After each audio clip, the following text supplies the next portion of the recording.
आज Doubtnut app download करें। Doubtnut पर अपने सभी गणित, रसायन विज्ञान, भौतिक विज्ञान और जीव विज्ञान के डाउट्स का करो सफाया। बस प्रश्न की फोटो खींचो, एक ही प्रश्न को क्रॉप करो और तुरंत वीडियो सोल्यूशन पाओ। अभी डाउनलोड करें। नमस्कार दोस्तों, दिया गया प्रश्न है, किसी चिकने क्षितिज ताल पर कोई विद्युत धारावाही वृत्ताकार पाश रखा गया है। क्या इस पाश के चारों ओर ऐसा चुंबकीय क्षेत्र स्थापित किया जा सकता है कि यह पाश अपने ही अक्ष के चारों ओर स्वयं चक्कर लगाए, अर्थात ऊर्ध्वाधर अक्ष के चारों ओर। प्रश्न के अनुसार दोस्तों पहले जो ए दिया गया है उसको हल करते हैं। तो क्या है दोस्तों, क्षितिज पर कोई क्या रखा गया है, विद्युत धारावाही वृत्ताकार पाश रखा गया है। तो दोस्तों मान लेते हैं कि यह क्या है, वह वृत्ताकार पाश है, ठीक है, जिसकी यह क्या है, ऊर्ध्वाधर अक्ष है, ठीक है।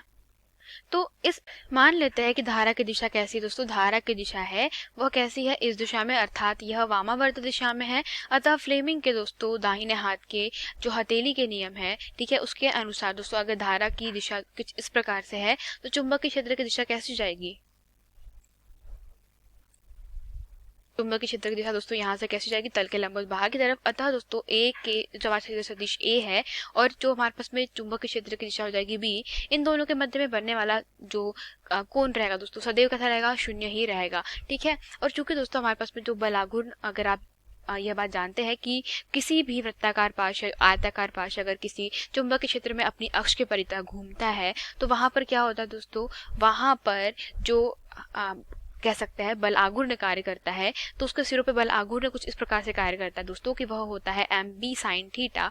अब चूंकि दोस्तों यहाँ पर थीटा का ही मान क्या हो गया है, क्योंकि थीटा इक्वल टू क्या हो गया, 0, अर्थात देखिए ताऊ को लिखा जा सकता है आई इंटू ए, क्योंकि यह वृत्ताकार पाश है दोस्तों, तो एम को लिखा सकता है आई ए, ठीक है। ये हो जाएगा बी साइन थीटा, ठीक है। थीटा इक्वल टू 0 तो टाउ क्या हो जाएगा हमारे पास में 0, तो यहाँ से बलागुण का मान 0 हो गया। अतः कह सकते हैं कि यहाँ पर दोस्तों लगने वाला बलागुण का मान 0 हो गया। अतः यहाँ पर वृत्ताकार कुंडली नहीं घूमेगी इसके ऊर्ध्वाधर अक्ष के परितः, ठीक है। तो दोस्तों अगर मान ले कि अगर इसकी जो अक्ष ऊर्ध्वाधर ना होकर के ऐसी होती, अगर इसकी जो अक्ष है वो क्षैतिज होती, तो यहाँ पर अवश्य ही तब बलागुण लगता और उस स्थिति में शायद वहां पर क्या होता कि यह अपनी क्षैतिज अक्ष के परितः घूमने लगती, ठीक है। मतलब वो कैसी, इस दिशा में कुछ इस प्रकार से घूमने लगती। अब कहा गया है कि कोई असमान कैसा है, वृत्ताकार लूप एक समान बाहरी चुंबकीय क्षेत्र में पड़ा है, तो यदि इस लूप को घुमाना, तो दोस्तों यहाँ पे पूछा गया है कि फ्लक्स का अधिकतम मान कब होगा, जब हमारे पास बाहरी क्षेत्र और चुंबकीय क्षेत्र अगर लूप के द्वारा उत्पन्न क्षेत्र दोनों रहे। तो इस स्थिति में दोस्तों अगर हमारे पास में दूसरा जो लिख सकते हैं, तो दूसरा अगर प्रश्न हल करें, चूंकि क्या हो रहा है यहाँ पर बाह्य क्षेत्र, अर्थात दोस्तों हम लोग कह सकते हैं कि अगर फ्लक्स का मान अधिकतम है, अर्थात दोस्तों फ्लक्स क्या होता है, वह होता है बी ए कॉस थीटा। चूंकि दोस्तों फ्लक्स का मान अधिकतम है, मतलब वो किसके बराबर होगा, फ्लक्स मैक्सिमम जो होता है दोस्तों वो किसके बराबर होता है, वह बी ए के बराबर होता है, जहां पर थीटा का मान कितना जाता है, 0 डिग्री। जिसका मतलब हम लोग कह सकते हैं कि अवश्य ही दोस्तों हमारे पास में जो असमान वृत्ताकार लूप है, ठीक है, तो उस वृत्ताकार लूप में दोस्तों चुंबकीय क्षेत्र बी तथा ए की जो दिशा है वह एक ही दिशा में, अतः वहां पे थीटा का मान 0 हो गया है और वहां पे दोस्तों जो फ्लक्स का मान है वो क्या मिल रहा है, अधिकतम प्राप्त हो रहा है, ठीक है। अब चलते दोस्तों तीसरे प्रश्न की तरफ। तो तीसरे प्रश्न में क्या है कि अनियमित आकृति का कोई विद्युत धारावाही पाश किसी बाह्य चुंबकीय क्षेत्र में स्थित है, यदि तार लचीला है तो यह वृत्ताकार आकृति क्यों ग्रहण कर लेता है। तो इसका प्रश्न का उत्तर क्या होगा, तो दोस्तों प्रश्न के अनुसार अगर कोई भी अनियमित आकृति का वृत्त है और वो तार लचीला है तो क्या करेगा दोस्तों, जब चुंबकीय क्षेत्र में उसको रखा जाएगा, बाह्य चुंबकीय क्षेत्र में रखा जाएगा, तो क्या होगा कि दोस्तों यह उस आकार में आने का प्रयास करेगा जिसमें क्या हो जाए, फ्लक्स का मान अधिकतम हो जाए, अर्थात फ्लक्स का मान क्या होना चाहिए, अधिकतम होना चाहिए।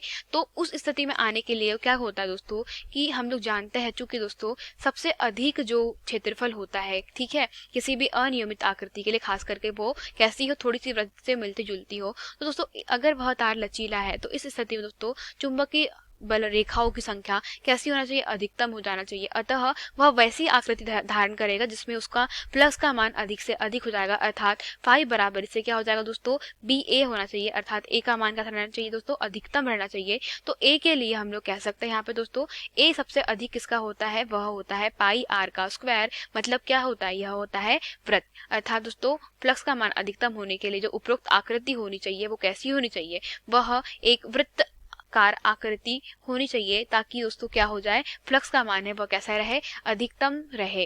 ठीक है, तो यही कारण होता है कि तार अगर लचीला है तो वह क्या करेगा, वृत्ताकार आकृति ग्रहण करेगा। क्योंकि दोस्तों इस अनियमित आकृति के दोस्तों जो तार में जो लगने वाले बल हो गए प्रत्येक मतलब पार्ट पे, तो दोस्तों बल इस प्रकार से आरोपित होगा कि एक बल से दूसरा बल कुछ इस प्रकार से संतुलित होने का प्रयास करेगा कि दोस्तों क्या होगा, वहां पर वह एक वृत्ताकार आकृति ग्रहण कर लेगा। ठीक है, तो यही हमारे प्रश्न का उत्तर था दोस्तों। धन्यवाद। ठीक है, कक्षा 6वीं से 12वीं से लेकर नीट, IIT, JEE वो एडवांस के लेवल तक 1 करोड़ से ज्यादा छात्रों का भरोसा।